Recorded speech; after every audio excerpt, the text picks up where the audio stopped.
Hello friends, daily dictation के लिए हमारे चैनल को सब्सक्राइब करें, लाइक करें तथा अपने दोस्तों को हमारी वीडियो शेयर करें।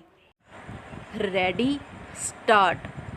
जिस दौर में वैश्विक स्तर पर अर्थव्यवस्थाओं में काफ़ी उथल पुथल और चिंताजनक हालात बने हुए हैं, उसमें मंगलवार को पेश बजट ने एक तरह से सबका ख्याल रखने का आश्वासन दिया है।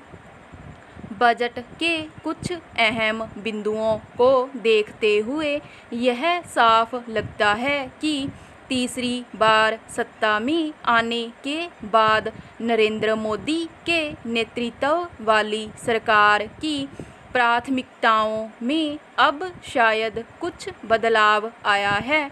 वित्त मंत्री के रूप में निर्मला सीतारमण ने अपने भाषण की शुरुआत में ही कहा कि शिक्षा और रोजगार के लिए बजट में 1.48 लाख करोड़ रुपए का प्रावधान किया गया है। यानी सरकार पिछले कुछ समय से देश की राजनीति में चुनावी मुद्दा बने लेकिन प्रकारांतर से उपेक्षित सवालों की सुध लेती दिखती है।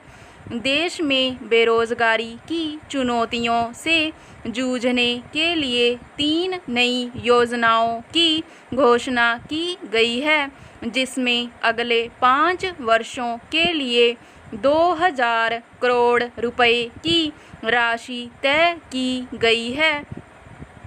औपचारिक क्षेत्र में पहली बार नौकरी हासिल करने वाले को सरकार उनके पहले महीने के वेतन पर अनुदान के रूप में 15,000 रुपये तक की अतिरिक्त राशि देगी। पहला, इसके अलावा 1 करोड़ युवाओं को 5 वर्ष में शीर्ष 500 कंपनियों में प्रशिक्षुता या इंटर्नशिप का मौका देने की बात की गई है, जिसके तहत युवाओं को 5,000 रुपये मासिक भत्ता दिया जाएगा।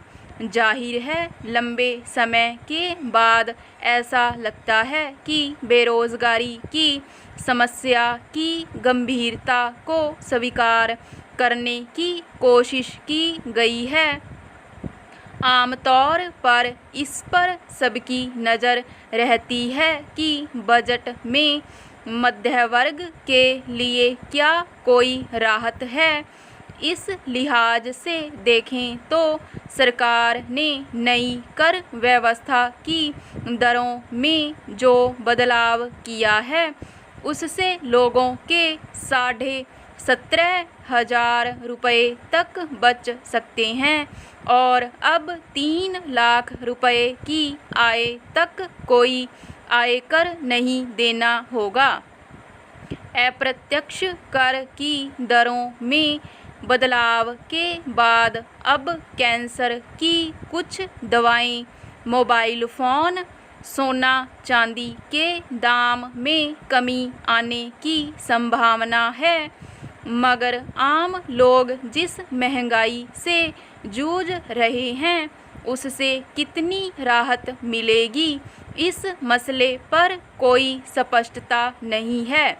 हालांकि कृषि और ग्रामीण क्षेत्रों के विकास पर विशेष ध्यान देने के अलावा प्रधानमंत्री शहरी आवास योजना के तहत किए गए नए प्रावधानों से मध्य वर्ग को लाभ मिल सकता है। पहला, इसी तरह कर ढांचे के नए स्वरूप से ऐसा लगता है कि सरकार की मंशा लोगों को पैसा बचाने के बजाय खर्च करने का विकल्प चुनने की और प्रवृत्त करने की है।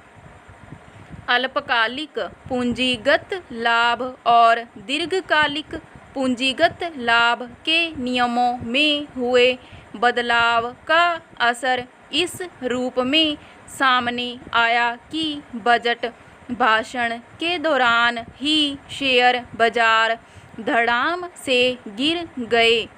एक उम्मीद यह थी कि पिछले कुछ समय से रेल यात्रा के समूचे तंत्र को लेकर जितने बड़े पैमाने पर सवाल उठे थे, तो सरकार बजट में शायद इस पर ध्यान दे।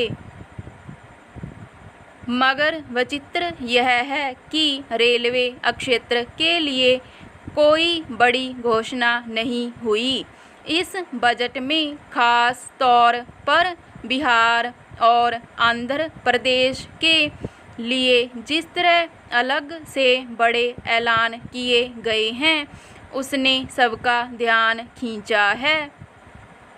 खास तौर पर बिहार के लिए 26,000 करोड़ की बड़ी राशि देने की घोषणा की गई।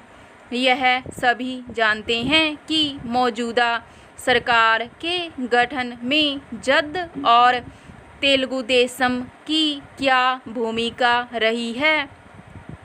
यही वजह है कि विपक्ष ने इसे सरकार बचाओ बजट कहा है।